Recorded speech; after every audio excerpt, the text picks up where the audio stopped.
আজি আমি স্কুল ইউনিভাৰ্চিটিখনৰ যি ব্যৱস্থা আজি ইয়াত মঙলদৈত হৈছে, আজি আমি তাৰ অগ্ৰগতিৰ বুজ ল'বলৈ আহিলোঁ আৰু আজি ইয়াত অফিচাৰসকলৰ লগত উপায়ুক্ত মহোদয় আছিলে, আমাৰ লোকেল বিধায়ক সকলো কেইজন আছে, তেওঁলোকৰ লগতো বহি ইয়াৰ অগ্ৰগতি বুজ ল'লোঁ আৰু আমি চেষ্টা কৰিছোঁ অহা জুলাই মাহৰ ভিতৰত আমি এই ইউনিভাৰ্চিটিখনৰ কাম আৰম্ভ কৰাৰ ক্ষেত্ৰত ইউনিভাৰ্চিটিৰ ক্ৰিয়া প্ৰক্ৰিয়াখিনি আমি আৰম্ভ কৰাৰ কাৰণে আমি ব্যৱস্থা কৰিছোঁ। বাকী যিখিনি প্ৰগ্ৰেছৰ কাম আছে, বাকী যিখিনি কাম আছে সেইখিনি পেৰেলেলি চলি থাকিব, কিন্তু আমি ইউনিভাৰ্চিটিখনৰ কাম আৰম্ভ কৰাৰ কাৰণে এটা চিন্তা চৰ্চা কৰিছোঁ।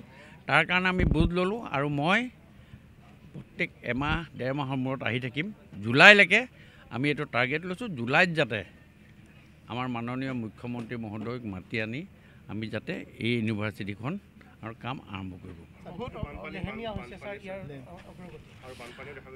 চাওক, ইয়াত চেলেঞ্জো আছে, আপুনি একেবাৰে লেহেমীয়া বুলিও ক'ব নোৱাৰে, কাৰণ আপুনি ইয়াত যিখিনি কথা আছে, আপোনালোকে ইয়াৰ লোকেল মানুহ ইয়াত জানে, ইয়াত যিমান ডাঙৰ এইখিনি 15 ফুট 12 ফুট ইয়াত দ আছিল। আমি ইয়াত যিখিনি কাম কৰাবলগীয়া আছে কামখিনি কৰাই হৈছে। আমি এটা ষ্ট্ৰেটেজি কৰিছোঁ, আমি এটা টেকন'লজি ইউজ কৰিছোঁ, আমাৰ মাইণ্ড ছেটত আমি এইটো আনিছোঁ যাতে আমি জুলাইত আৰম্ভ কৰি বাকী কামখিনি আমি সুন্দৰৰূপে কৰি দিব পাৰোঁ। কাৰণ ইয়াত আমাৰ চব বহুত ক্ৰিয়া প্ৰক্ৰিয়া আছে, একেবাৰে কথা এটা ইমান ইজি হৈ থকা নাই। যিকোনো 15 ফুট জেগা আমাৰ যিটো আছে, কাৰণ ইমানখিনি মাটি আমি অইন জেগাত পোৱা নাযায়, সেইখিনি হিচাপে আমি ইয়াত সুন্দৰভাৱে ব্যৱস্থা কৰিছোঁ। আমাৰ এটা সুন্দৰ আমাৰ ইঞ্জিনিয়াৰিং চেল আছে আৰু আমাৰ ASDMৰ জৰিয়তে আমাৰ ডাইৰেক্টৰ মহোদয় আছে, সকলোৱে আমি মিলি ইয়াত আমি ব্যৱস্থা কৰিছোঁ। আমাৰ ভাইচ চেঞ্চেলাৰ মহোদয়ো আছে, তেখেতো ভেৰি মাছ কনচাৰ্ণ। আপোনালোকক আমি এটা প্ৰতিশ্ৰুতি দিছোঁ, মই নতুনকৈ আপোনালোকৰ মন্ত্ৰী পাইছোঁ, পোৱাৰ পাছত মই ইয়াত তাৎক্ষণিকভাৱে আহিছোঁ আৰু মোৰ এটা